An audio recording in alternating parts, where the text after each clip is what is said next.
It's gonna be odd explaining the state of media right now to people in the future.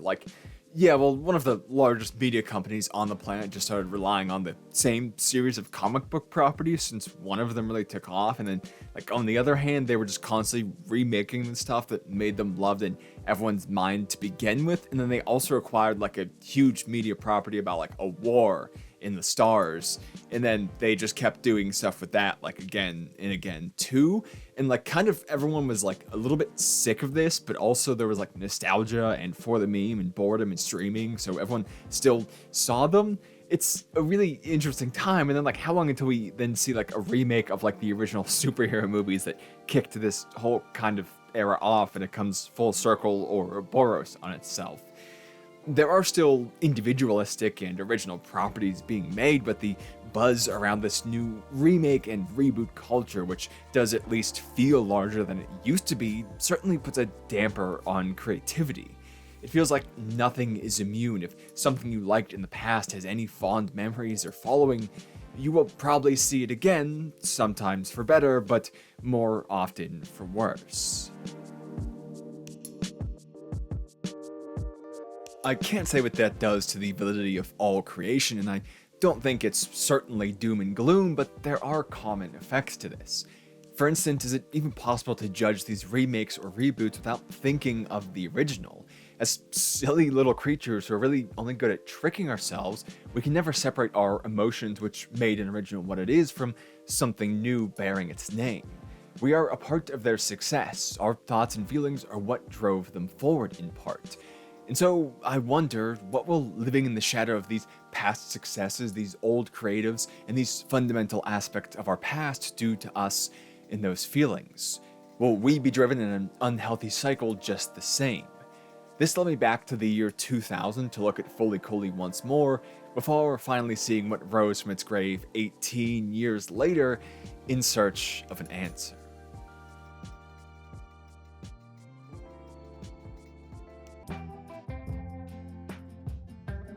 The transition from adolescence to adulthood is the most commonly stated theme of Fooly Cooly, and for good reason, as it puts a logic to the presentation of chaos. Growing up makes absolutely no sense, especially as puberty throws you into a new world of wanting what you used to reject, making all these incomprehensible things come out of your head and cause problems in what was once a peaceful or maybe even too peaceful life. A growing appendage makes Naota's life confusing as hell. Really, Fooly Cooly is quite literal. But now that I was looking at the story with the idea of living in something else's shadow in mind from the later season's comparison to the original, I started to see a sort of subset of those themes that can take a message about growing up and make it more applicable to being grown up, since most of us remembering Fooly Cooly are. This is possible because the entire series, Naota is living in someone else's shadow, that of his brother that we never actually see more than a half photograph and some words of. The biggest influence of how he acts and thinks is in the lack of a character who still has importance placed on them, someone who isn't seen but has a legacy you can feel. The backstory is really quite simple. His brother left Mabase to play baseball in America, fleeing the mundane town, his family, and his girlfriend Mamimi, who he saved from a schoolhouse fire years prior. He sends a letter home saying how he's doing great and has a beautiful American girlfriend in the first episode, and that's everything we know or will know about Tasuku, despite his massive and lasting impact. They're both pretty hung up on this. Mamimi vents her fixations onto Naota, as we see in the iconic opening, going so far as calling him his brother's nickname, Takun, which she applies to whatever her current outlet is. Naota is taking it better on the surface, but as Haruko rides into his life and starts staying in his house, she naturally goes to sleep in the open bunk above his, but he objects, saying that, "Anyway, the top bunk is my brother, so no one else can sleep there." Despite him having been gone and showing no signs of coming back, he loves his new life. And to get way too in-depth on silly things for a moment, I think this whole bunk arrangement really says a lot, because we can intuit something from the situation, which is, who the hell wouldn't take the top bunk? The entire point of childhood is vying for top bunk status. I didn't spend my childhood worrying about quicksand. I spent it worrying about how to get the top bunk. despite only sleeping in a bunk bed twice in my life, because it was that important. So why isn't this literal child taking it the second his brother has gone? Well, of course he doesn't want to, because it means accepting that his brother is gone, and his brother really must have made up a lot of his life, especially with how much he despises this place. It's a small town, so friends would be limited, and given that their father isn't particularly athletic, we can assume that Tasuku was the one to get Naota into baseball, following in his older brother's footsteps.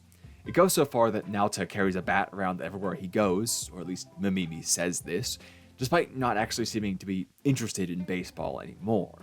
The biggest influence of his life up and left him behind in this boring town where nothing happens to live an exciting life in a new country with a pretty American girlfriend, and he even sends back proof of this. His brother left him behind for exactly the kind of thing Naota would dream, to get the hell out of here.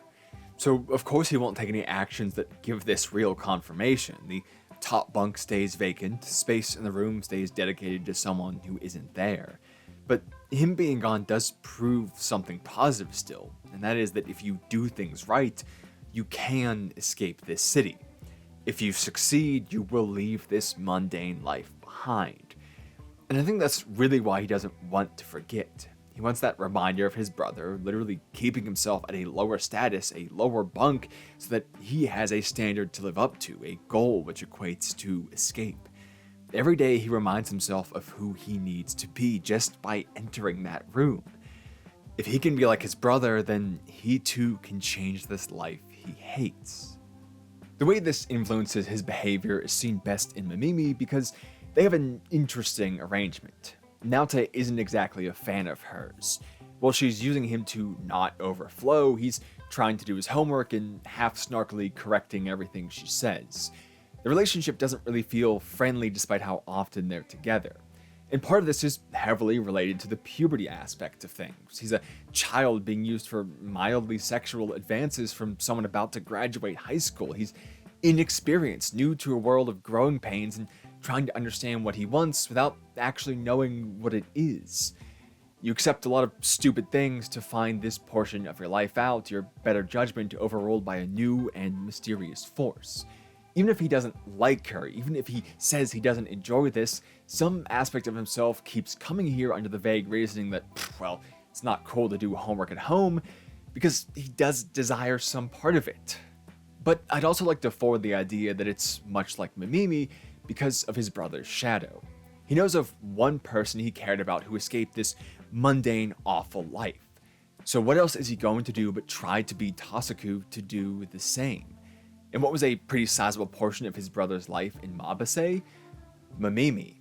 If Naota, not really understanding how things work, can be with Mamimi too, then he's much more like his brother, right? He's closer to the bar for escape. Even more, we can see that some of his desire to be an adult spawns from this situation. Mamimi is very childish. While Naota is playing mature to try and escape, she's staying adolescent to reject a rapidly approaching future which she doesn't want to acknowledge, which that she's been abandoned and will have to face the adult world alone. We can guess that Tasuku was just about the best thing in her life from what else we see. She takes the old bread from the Nandaba bakery because she doesn't have much food at home and she's a victim of bullying, often having her things thrown in the river, which she doesn't have an immediate replacement for. Meanwhile, he was a strong baseball star showing an interest in her, literally meeting by saving her from a fire. Tasuku was the kind of person who could ward off some of these things just by being by her side. From saving her to just having a family profession which could feed her, he was taking care of someone who needed it, even if it wasn't something he was actively considering, as just his presence would help against the bullying, for example. So what does Naota have to do if he wants to be like his brother and escape? He has to take care of Mamimi. He has to be an adult who can provide these things for her. When she needs replacement shoes, he has to grab them. When she's in trouble, he has to fight it off. Plus, this is 2000 and his biggest influence was a baseball star who seems to move on from and brag about women pretty fast. It's safe to say that the idea of an adult in his younger brother's mind is something pretty standard. A rock, a source of stability who provides for the woman in his life, keeping watch, protecting from danger, all things we see him at least try to do. What she naturally asks for from him just by being as she is what validates his feelings that he's not just a kid, but rather an adult who's ready to get out of this boring and mundane life. She needs assistance, he helps, and they form a sort of codependency, each one using the other to feel more like the other's age. It all cycles back in on itself as he's taking care of her because that's what a man does, which makes him feel like a man from doing it, so he takes care of her because that's what a man does, so he feels good from doing it, and again and again. It's so validating that when he saves her in episode 2, he thinks to himself, I asked myself what I could do for Mamimi. I decided to stay by her side forever. There was a Tasuku-shaped hole in her life, and the kid who wanted to be like him took that shape to fill it. Even just in simple terms at the end of the day, for what he wants to look like, being with an older girl is beneficial to how he feels. If someone who's almost an adult can pick him, then he must be pretty adult, right?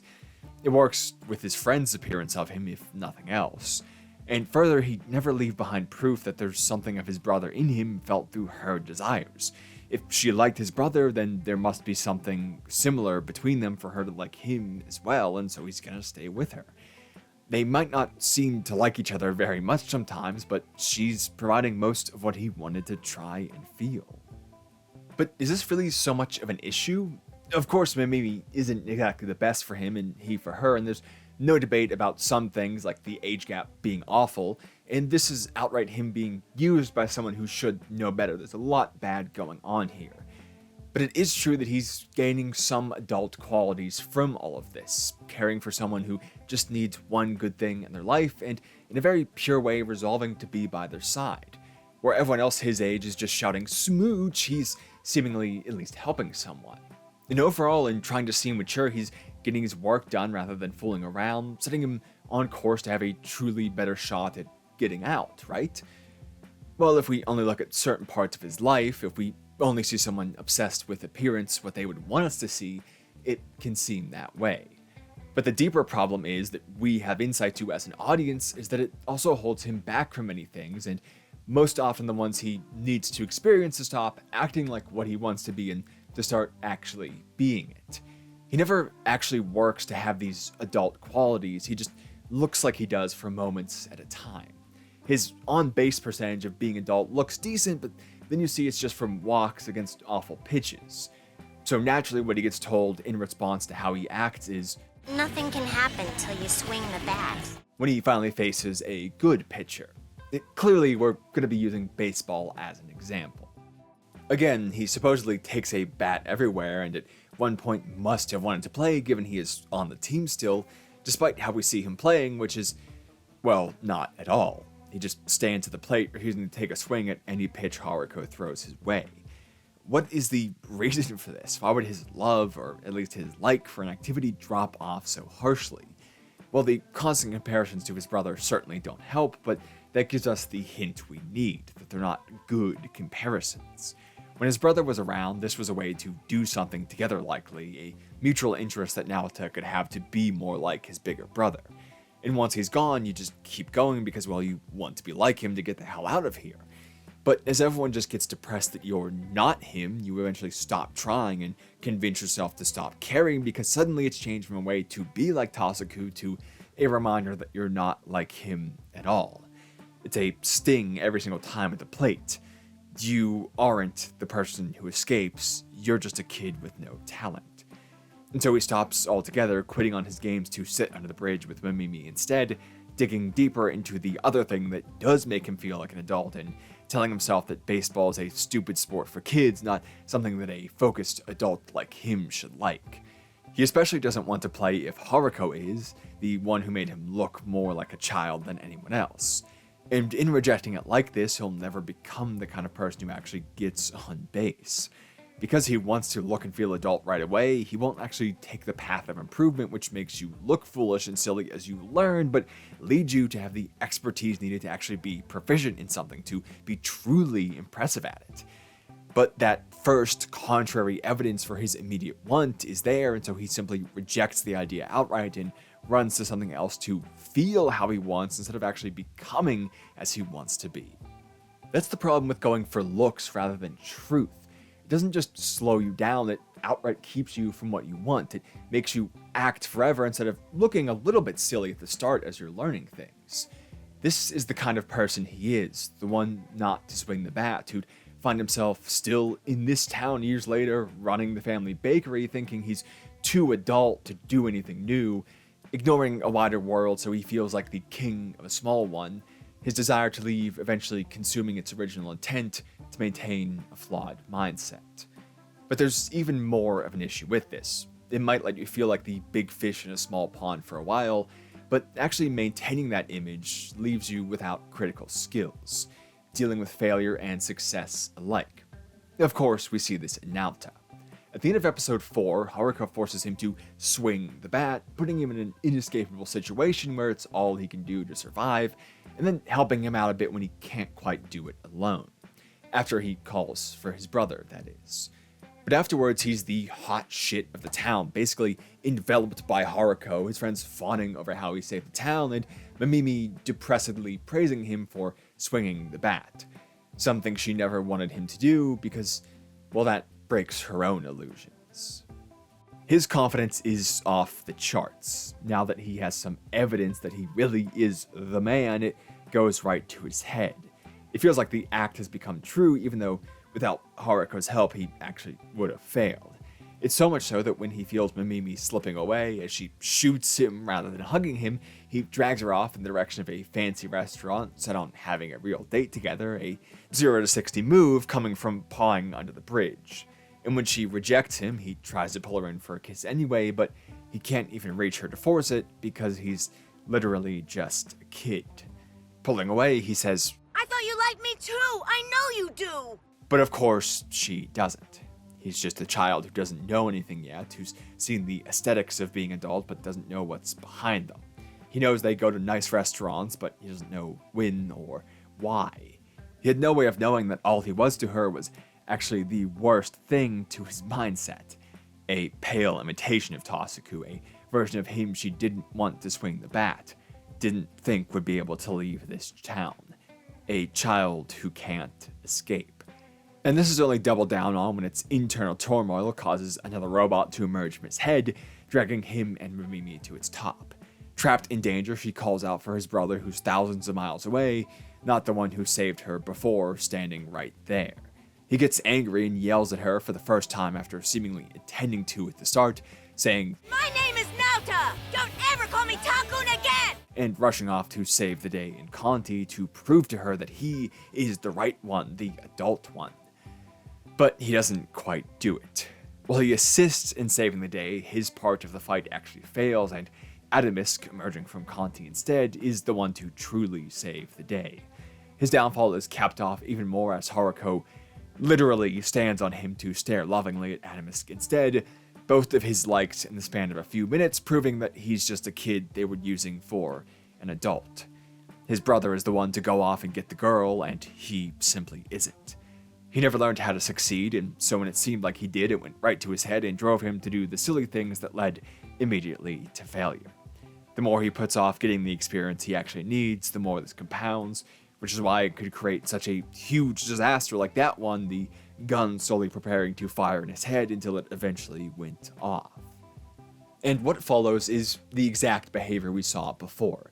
Despite earlier resolving to stay by Mamimi's side, that was when she made him feel adult. Now that she's proven he's a kid, she gets discarded like a sport he can say he hates as he leaves her alone in the rain where he once would have helped her. A resolution made by the fleeting will of a vain child really doesn't mean much. Amaro gives an appropriate read on the situation, saying that kindness might help, but you'd need some maturity to treat her that way. Showcasing the result of his trying to look adult. He ended up abandoning her like a child would, the opposite result of what his image is supposed to do. His mindset locks him into eventual failure as he moves on to doing something else to try and seem mature instead, like drinking black coffee. It means nothing, but it can make him feel better about the past few days, and that's all he's equipped to do, never letting himself fail enough to learn a better way, never taking in the failures he does experience to understand what to do instead. But Amaro does something else when they talk, which is showing that he kind of does the same thing as Naota. He puts on those fake seaweed, big thick eyebrows because he thinks they give him that rugged, masculine appearance that someone like Haruko would want. He gives a pear to Naota and tells him to wake up and not get used by her like a stupid child would. But what Naota does next is exactly that. She left for some time after Adamus seemed to appear through Conti without a word to the boy whose heart she stole. And when she returns, he's excited, even as she essentially outright states she's just going to use him for what she wants. But he kind of accepts that. It's the most childish we see our main character yet, crying in her chest just as she looks away with a bored, almost regretful expression. To me, this is one of the most memorable scenes of the entire anime because of how real and raw it is. It captures that unfortunate feeling we've probably been on both ends of, both sides of it feeling so childish, where we're either fully aware of our desperation or our selfishness at once, depending. Those times where you can see just how stupid what you're doing is, how childish it is, but you can't help but do it anyway. It's those times where the act really falls away, when you remember that however old you are, you're still just someone trying to get what they want. We see what we desire, we fail to get it, and we learn to put up barriers to say we never wanted it in the first place. Big words and strong looks, the bluster of adulthood that covers for how infantile emotions will always feel. His father, or Haruko, or Amaro, they're all actually quite childish despite their age. None of them are truly grown-ups. Maybe after seeing someone basically admit this, Naota saw he might as well give in and be childish for a second to get those last few glimpses of what he wanted. A woman who reminded him that life outside of the city, new things, new experiences he has to make, do exist. But now Haruko is here. That's how I know there really is a world outside. After all, if he gets used here, he'll know better the next time. If he fails now, he can know how to fail less later, like a real adult. And chasing Haruko and not Mamimi is moving on in another sense too, saying more definitively he wants what he wants, not what his brother did. He wants someone who will provide new things for him. He doesn't want to be the one providing for someone else like he was with Mamimi. He's not an adult caring for someone, he's a kid grasping at pleasure, grasping at everything Haruko represents. And in a way, accepting that is the most adult thing he could do. Of course, he can't have more than a glimpse at her because he knows what's going on. As the climax ensues, with Mamimi's anger-fed terminal core growing into the remaining piece needed to activate the plant and smooth out the wrinkles, Amara tries to stop Naota from helping Haruko, who's openly admitted at this point she simply just wants to use him to draw Adamus near. He listens to what the adult has to say, and then he turns around, placing himself once again at the insane alien's will, his short stature directly contrasted against hers in another absolutely iconic image that quite literally made my channel what it is today. He's done acting adult because, as Amaro notices, "Where are your eyebrows? Why did you take them off?" This final act is directly against that false, adult, masculine, mature appearance he was trying to garner for so long, and it's what lets him be truly powerful for the first time. He takes in all the energy of the situation, Adamus's power, and uses it to save this stupid small town he hates so much, rather than giving Haruko what she wants, because either way, she would leave.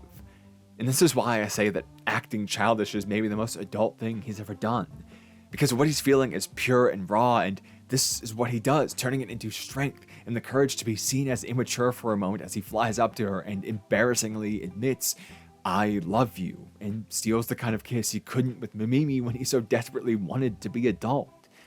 Sometimes the most grown-up thing you can do, the thing that's going to let you move forward the most, is to admit that you're not actually so grown up, because only from that admission can growth start. So he throws that power away, far away, knowing it will take Haruko with it and leave him as a nobody child in a nobody town. It's exactly what happens as she rides away with him looking on. An offer to join her quickly rescinded. And that's a detail I love so much too. It's the only hint of depth or change in Haruko's character, and that's perfect. It's like he showed enough that she was actually willing to almost let herself care for just one moment. Like he actually did have some of the qualities of that absolute power she craves above all, a little sign that he can be the guy who escapes one day. And he's left with a reminder of that as she takes the guitar that came from his head and leaves her bass behind. He picks it up, standing among the rubble, in yet another iconic image, a boy holding this guitar that's much too big for him. a reminder of the woman who proved a wild world existed, who broke his mundanity for a moment, but left him only with the knowledge he had much more time to grow before he could chase that himself. He stands there still for a moment, taking that in, looking up and away to the future he has to grow into, but also raised above the rest, shadows only on his back, not in his front. Now he's the one casting his own. He's not trying to be someone else anymore, he's going to become whoever he actually should be. That goal is his own now. Striking a balance of looking forward by seeing who came before you, but without getting lost in the light of the shadow, is difficult. Because the only way we know ourselves and what we desire is from knowing what there is and was, from comparison. To borrow from the work which made this one possible, the only way you know your shape is from the shapes of others.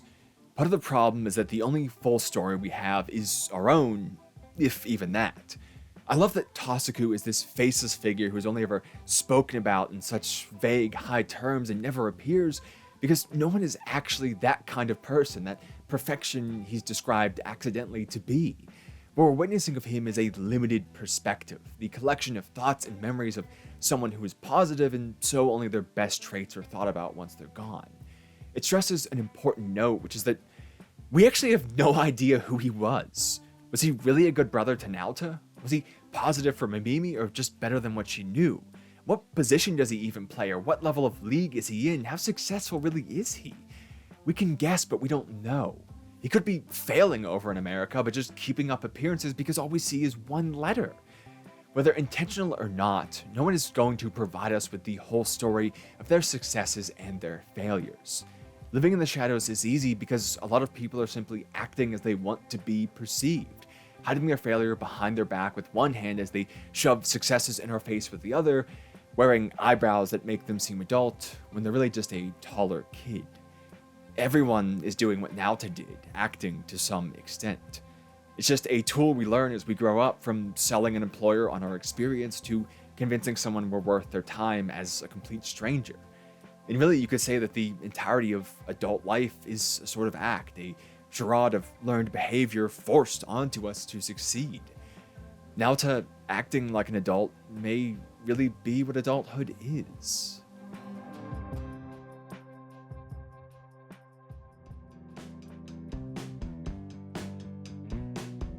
Half of this video was just dedicated to the 2000 Fooly Cooly, but there are 4 more seasons totaling 18 episodes. 6 of progressive, 6 of alternative, 3 of grunge, and 3 of shoegaze now, and they're all divisive to say the least.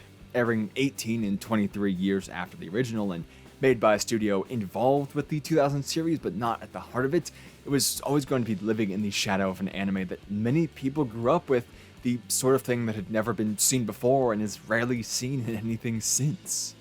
By branding these as Fooly Cooly, they were making a tough task for themselves in inviting comparisons because they chose to stand behind the original, which cast a wide shadow, and so I don't think it's possible to detach them from what came before. Mostly this led to negative results. I could write a whole essay about progressive faults, from how adding character development was actually bad in some cases to scenes that just feel a bit too fetishy if you think about it too much, but I'm not really in the business of reviews. And alternative has its own faults, but I think it actually did do something good with the Fooly Cooly name by extending the themes we covered here today. Its premise feels similar at first. A boring town, a kid who seems to be wishing for something they don't have, and a Haruko who rides in to cause some sort of chaos. But this time, our protagonist, Kana, is older, much closer to graduating than Naota, and out of the thick of most of the messiest aspects of puberty. Where he sought to be adult, Kana seeks to retain her childhood. Not for the sake of being young, but for the sake of pushing back against general change.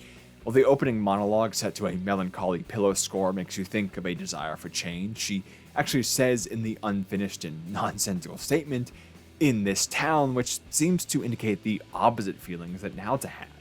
It's not wishing for change, but wishing against change, wishing for what she doesn't have in more time to be a kid. And that statement probably stays unfinished because, as we come to see, Kana has no idea what she wants the direction of her own life to be. Her friends all have goals of their own, act on adult ambitions, or at least simply move on from the past if nothing else. Mosun secretly toils her nights away to become a fashion designer, both working for others to pay for education and working for herself to craft her products. Hijiri is a super small-time model, which earns her the adoration of a college photography student and makes her seem much more put together than Kana, even if he is eventually stolen away by Haruko. And Pets accepts moving to Mars to avoid disaster on Earth at the cost of losing all of her friends, who she coldly discards before leaving. These are all people looking to the future, where Kana is only ever looking to do things as the group they are now or assist in their goals. Much to the annoyance of her friends, she can't help but butt in on their problems, from Hijiri's breakup to Pet's home life, usually being told off for being childish. Hijiri and her ex were both very cordial about the situation, despite harsh feelings, where Kana outright said she didn't want to understand how they were. She wanted to see them be more childish. Later, Mosun was angry with her for not understanding that she wanted to accomplish her goal by herself for herself, not as some act of friendship conquering all, which Kana tried to make it about. There's care taken to make Kana feel very childish, as her concerns in these situations often bring things back to those adolescent themes, like friends wanting to do anything to help each other, wanting someone close to her to be more upset about a breakup like it was the end of the world. It's like she's trying to turn the show into a typical coming-of-age piece, a presentation of messy emotions like the original. But the issues which normally dominate those are brushed off by the ones facing them, leaving only her concerned with such things. In the remnants of childhood, she is very alone. And Pets outright grows to hate Kana for this. Her home life isn't at all what her friends imagined, as a strict father keeps her to traditional items only, explaining why she's always trading somewhat fancy goods for seemingly less valuable ones. When Kana sees how she has to live at home, she begins to wonder directly to her friend if they are such. Don't friends tell each other this? Don't they ask for help from each other? She could have gotten her all these things if she'd known. She could have done so much more if she was told. But Pets tells her off for this, saying she always has to butt in and be childish. She doesn't have a goal or a life of her own, and she only fulfills herself from clinging onto them. Why did she really want to help? For them, or because she has no direction of her own? She finishes by saying she doesn't know why she would become friends with someone like Kana, and that's that. She trades hairpins with her, something that caught her eye from the very moment they met, and walks away without closure more than that fight, and they never see each other again. It's a very adult ending. As the world sweeps us away in a constant flurry of issues, we find our relationships tossed to the side, slowly degrading until they end without real closure. It's just done, and all we can do is keep going, staying strong to face a harsh world creating those conditions. All we can do is be grown up. Even Pets, the one who never got to have a proper childhood due to her home life, isn't concerned with capturing these moments of adolescence forever. The reason why Kana does this is the antithesis to Naota. Where he sought to be adult to escape a life he disliked, she seeks her childhood to remain in one she enjoys. Hanging out and building bottle rockets without a care in the world, why would she want this to change? The rest of life would pale in comparison to this freedom. Her desire is so strong that even the end of the world, which has been looming over the entire series and soon to come, can't threaten her routine. She'll still get up and go to work to serve the same customers, the same dishes as always, refusing to use what could be her last moments for anything but what she has already known. When Tsukata, this incarnation's version of Amaro, finally tries to order a new dish, she just despairs and says, いつも通りでいいじゃないですか。いつも通りがいいんです。 Despite having opposing feelings, both of these fully cooly main characters are led to the same place, drifting through life. Neither tries new things to grow for completely opposite reasons. It makes a clear case that neither end is really healthy, being too childish or too adult. Pets is an awful friend, but I think she is correct in being annoyed at the idea that a friend has to share everything about their life with those close to them. Not everything should be kept in, but privacy is up to the individual. If no one is let in, that's their choice, and if they strike a balance with others, you can have perfectly healthy friendships with privacy. I haven't even been into some of the houses of some of the friends I've had for 8 or 9 years. Sometimes the understanding of support, the more passive support of simply being friends and offering time away from home is all someone needs, not the bold and bombastic offering up of all of oneself to help another. We should be more open as adults, but I also don't think we should be as open as children are. Naota refuses to do anything new unless forced, and she's just about the same way, as since the only new things she does are only for others, she's still not finding her own growth. But what about the climax? If we're following the pattern, it should tell us what we need to know about this balance, right? Well, at first glance, I didn't think so at all. Kana is pulled in by Haruko, who's actually on their side this time, trying to stop the flattening of the wrinkles, given it's an alternative version, the same disaster as the original though. But rather than fighting and being directly used as Naota was, Kana stands away from the action as the others around her handle the combat, screaming her feelings out from the top of car to try and pull out Adamsk's power. It's failing for most of the time as she tries to carefully phrase her words, crafting the kind of eloquent speech you'd see cap off a series, until Haruko yells to her,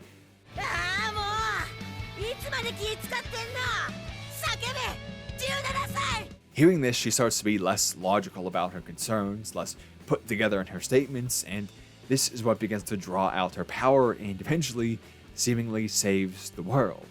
The outpouring of her emotions is what's needed, breaking past the dam of self-over-awareness. This is what led me to originally dislike Alternative when I finished it.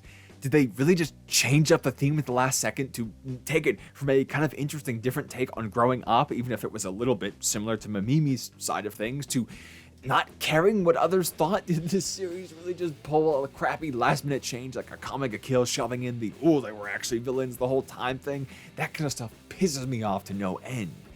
I originally panned the series for this when I was writing the outline for the script, but then as I tried to draw it to what felt like a satisfying end, I saw that this was perfectly rooted in what the rest of the episodes were saying. Because caring what other people think about you might be the only adult thing. At least with what we see presented in Alternative, it kind of is, as once again, none of the adults are actually mature. However, here the act of being so is stressed more than the original, where they were overtly childish.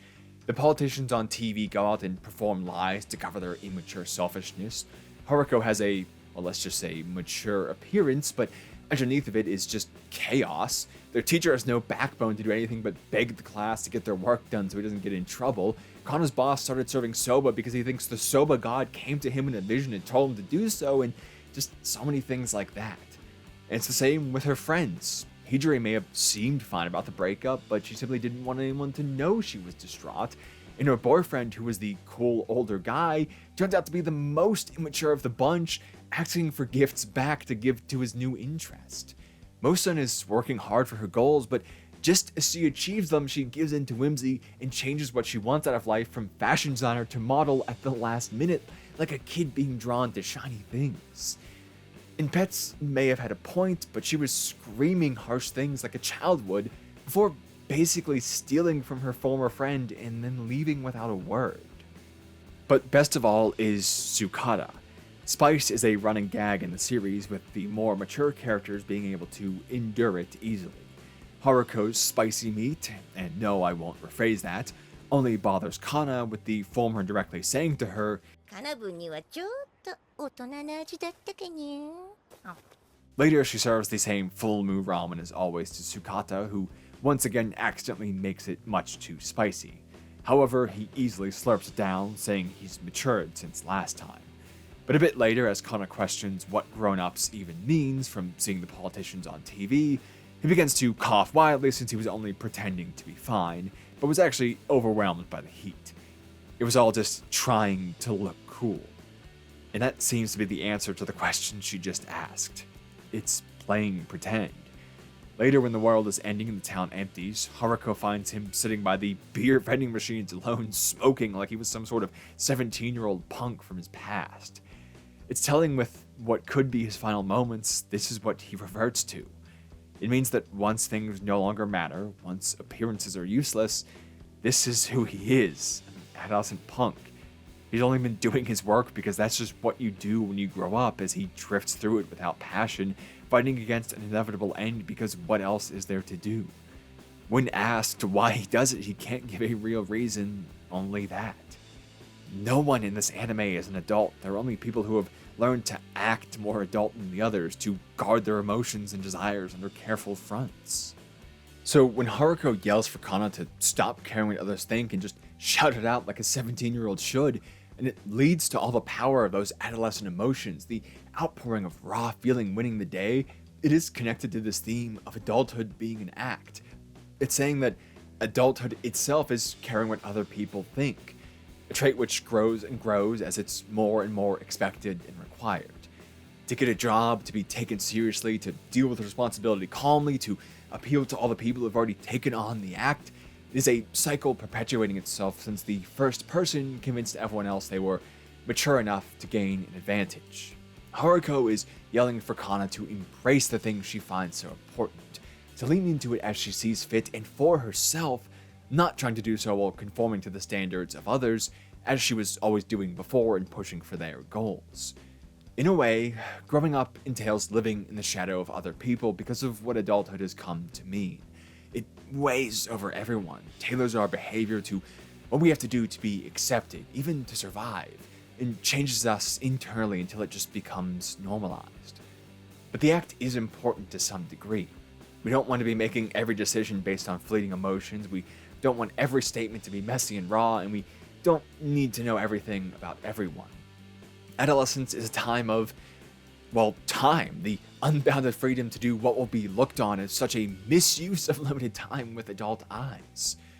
When you're making the world work, making our lives as possible as they are, we don't have that time anymore, and we can't always behave and act like we did in adolescence. But this doesn't mean it has to be the same for everyone. If you have some hard set goal that you're chasing, you'll probably need to be fairly adult in many ways. But a child with no direction just seeking to continue days they enjoy, they really don't need to be as much. What's being stressed here is an individuality to these things, as when Kana gets more raw, it's not about growing up and friends, it's about her growing up and her friends. The whole time she's shouting that she misses and loves pets because it's not a generic situation, it's her one specific one about this one person leaving. It's respecting something important in a way that well thought out speeches and plain moments just don't do justice to. Despite the large shadow of adulthood and its conformity, we're all individuals. There is no childhood just as there is no adulthood. There's only what we experience as distinct beings and how we take it. Being made to think we all have to behave a certain way, that's the issue. We only have to behave as we see fit for our life. Maybe the whole mature thing was good for her friends, but it doesn't have to be for her. She was much more powerful and complete in rejecting it. When we live up to expectations alone, we cease to actually be ourselves. We just become what someone else wants to see. It doesn't matter if you want to be Mr. Mature or that person who makes video essays yelling their feelings out on YouTube. What matters is that you're doing whichever is actually best for you. We have to somehow look past that shadow which slowly envelops us all and find ourselves. Not some generic adult, just the same as we don't want to be some generic child for 18 years. It's about us, distinct, unique, individual experience, not just doing what's been done in the past.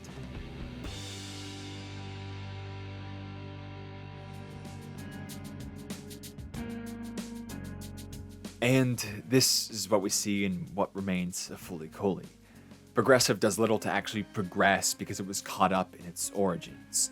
Doesn't matter if they literally crucify Conti to try and say they've moved on, they haven't. The need to be out of the box and capture a style that remains firmly with Gainax turned Trigger led to an interesting presentation that struggled behind unnecessary depth, adding to the one character they brought over from the original in Haruko, who was never meant to be developed. She was a force of nature. She was beneficial to the story because she furthered other characters and didn't have an arc because she knew who she was and what she wanted already and would abuse everyone to get that. Progressive adding another half of her with more emotions and a true love for Adamus and wanting him to be free did little more than take away from time which should have gone to the protagonist she was meant to highlight, who themselves falter in style over substance. The original seemed wild, but it had both. When you're seeing the vague shape of a shadow 18 years later, these details will be missed. You're going to get the broad strokes, not the fine details. Chaos will look like chaos, not a carefully crafted plot presented in a chaotic way.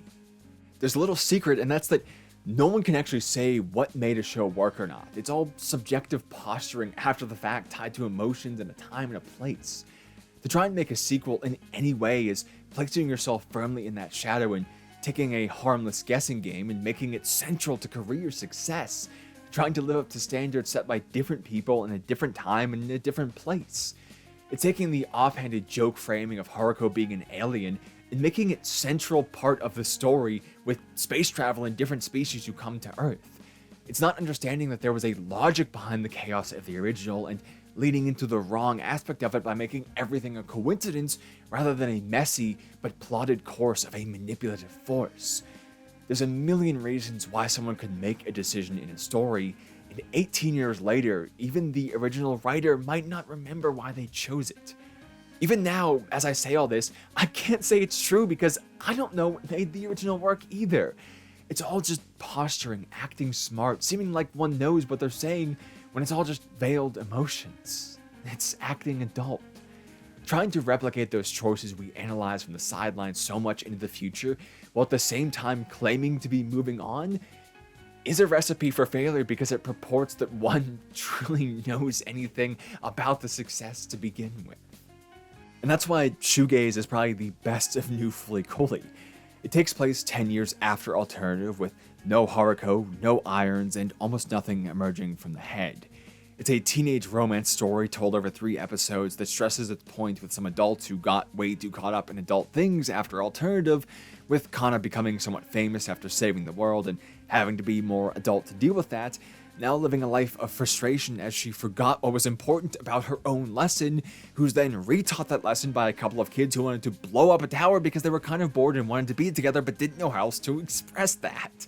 It's full of nonsense about other worlds and seeing weird aliens and harnessing the power of NO to merge those worlds and all a bunch of things that really mean nothing but provide the appropriate feeling. An outcast kid learning what he has to express, an adult remembering the same thing, and a wild girl who teaches it to them both through utter chaos, like wanting to see candy rain down to earth. The best thing about Shoegaze is that it distinctly lacks so much direct detail from fooly cooly, but found the sort of vibes that made the original work. If it didn't rely on Alternative a bit, it would be a perfectly good standalone movie that uses nonsense of chaos to talk about adolescent feelings. And what's more fooly cooly than that? Only by determining what we want to be from the past, from experience and comparison, but then finding the path to that from our own actions and choices, can we really make something great. By leaving the shadow of fooly cooly, it was able to be much more fooly cooly than anything else with that name. And this is something that's pretty personal to me and probably any creative field person. I made reference to an iconic image from fooly cooly making my channel, and that's the thumbnail from a video called Manic Pixie Nightmare Girl, which talked about the realistic representation of an unrealistic trope in fooly cooly. When you're making online content, sometimes you think to yourself, this is the video that's really gonna pop off, only to see it never happen to the ones you think that about, if at all. But that was the first video I thought that about as I was making it, and it actually happened. It was my genesis of sorts, a new project that taught me a lot about what people wanted from me, what I could do to provide it, and even who I was. It's since been eclipsed by many other videos and really doesn't grow the channel anymore, but it opened the door for over 1,000 people to find me in a short time, which allowed the videos I produced soon after to blow up even more. Thanks, Edgerunners, you literally did change my life. While I'm proud of almost everything I make, that Manic Pixie Nightmare video will probably, in my eyes, always be the video that defines me because of how much it meant to me, how much it created my style and my use of personal stories and a broader approach. Its effects are felt in every single script I write, thumbnail I make, even if no one else can notice that.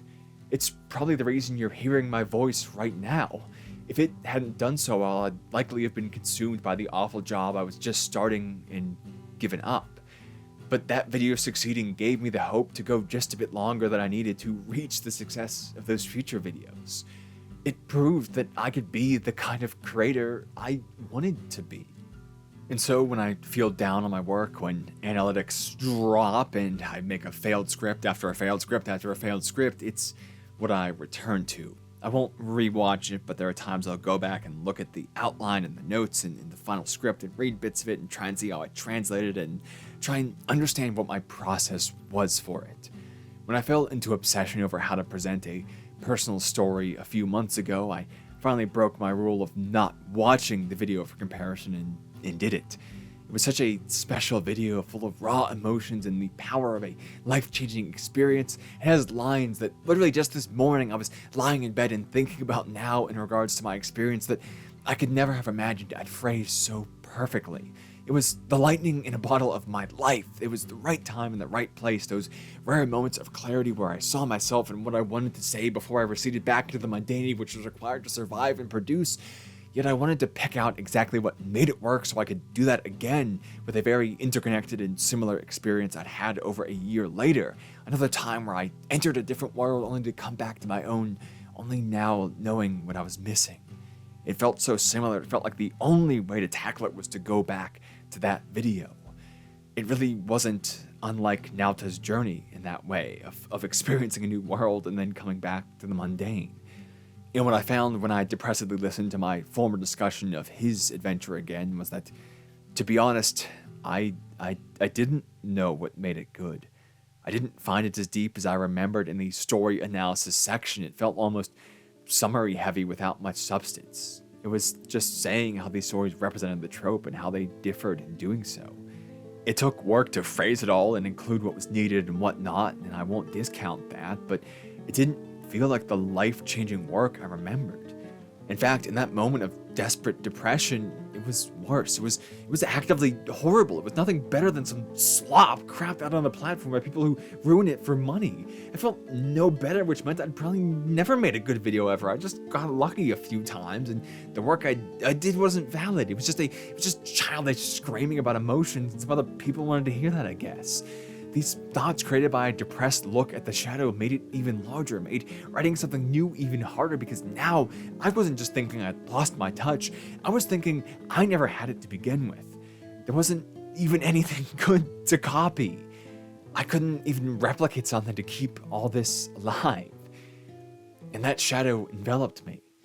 But only now in writing this can I see why it was something which worked, and that's because it was supposed to be a sort of recap.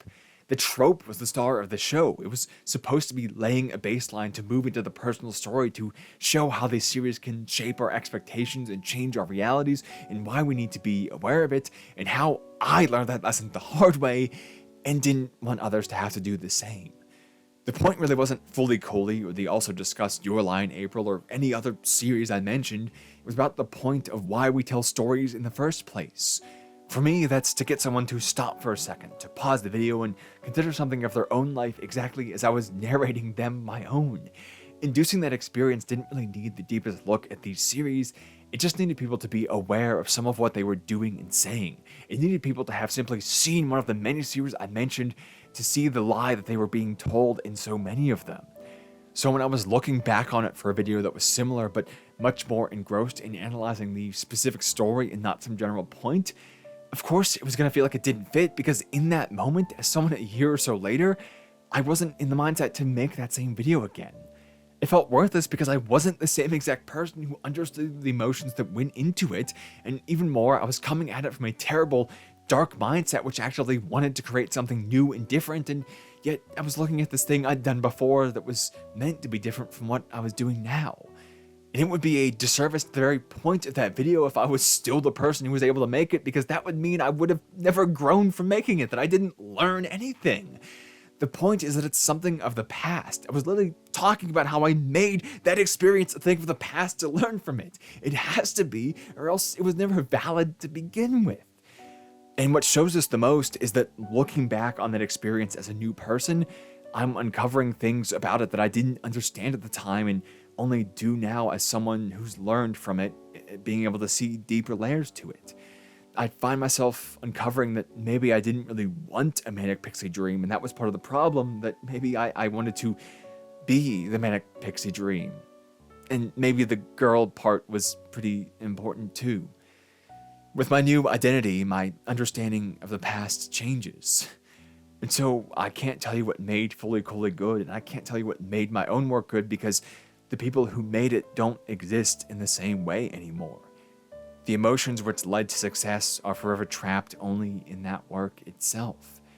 And I find this again and again, that when I turn back to the Manic Pixie Nightmare video as a point in a future video, the script turns to shit. You know, I wrote a whole 15 or so pages on Scott Pilgrim Takes Off that I threw away because it was all just me shoehorning a pale imitation of that video into a new context. I end up wasting time and just cutting it all out to go in a different direction because that's the reality of looking back on past success, of living in their shadows. Even I can't tell you what made that video successful. It was a product of its time and place. It may very well be nothing I actually said and only how I said it, the person I said it as. No analysis will make clear how those people all resonated with it enough to make an inhuman algorithm say, this is the good stuff, more people should watch it, and there could even be another video that's similar sitting out there in YouTube purgatory which expresses it even better, but for some reason mine got chosen, and I can't tell you why. All I can do is make use of that mixture of hard work and good luck anew. Looking back on it is setting a standard that doesn't exist, that can't exist, but following it as if it does anyway. I have that rule of not watching my previous videos because I want to avoid those comparisons. I don't want to do the same thing again and again because it worked once, because I won't be able to actually tell you why it worked. The most I can do is try anew over and over again, bringing that same background to new attempts to explain myself in the world, which is what allowed it to feel genuine at the very least. And that's all I can tell you about it, that it was myself. So all I can do is be myself. And this is something that very little of New Fooly Cooly did. And with 18 extra years between then and now they were going off of, those issues are only exacerbated. They didn't know what made Fooly Cooly work. I don't know what made Fooly Cooly work. It was a moment of chaos that caught a certain generation's attention and made it a special, emotional, novel thing in their hearts, and it cannot be separated from that time and place and experience. What does Fooly Cooly even mean? It means whatever the hell we think it means at the moment we're thinking it, and nothing more.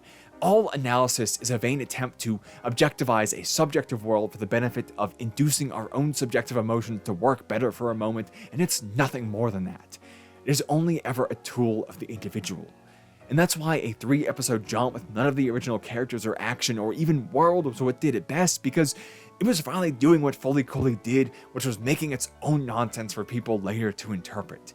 It was only able to be good in stepping out of the shadow of the original entirely to carve a new and distinctive path, even if it ends in the same point, that growing up is fucking weird. But it's your own special kind of weird. Are you still concerned with what others think about you? Shout it out, 17-year-old. The only standards we have to fulfill are the ones we set for ourselves in this moment, meaningless, subjective, temporary barriers which guide ourselves to somewhere we want it to be, discarded the second they become useless, picked up and put down in arbitrary emotion. It's a shifting pattern, a wave of shadows crashing over everyone all the time. And in that way, little cracks appear for us to shine through. I can't tell you when or where or why those cracks will be, but I can tell you that shouting it out messy and awkward as you feel it is a pretty good way to know, because that's without all the filters and barriers, judged only by what you feel in your heart, a messiness which is uniquely you. Don't be messy all the time, but when you see that time where it feels right to do so, when you find that gap of light, go ahead. If I learned anything from certain stupid videos which define my life, and from both Fooly Cooly's intended narrative of 6 episodes and unintended narrative of 21 years of history alike, it's that you have to make it yours. You have to tell your story. So goodbye, Fooly Cooly. You're done, at least if their statement about it being done holds any weight. Your story continues only in our minds now, and that's certainly for the best.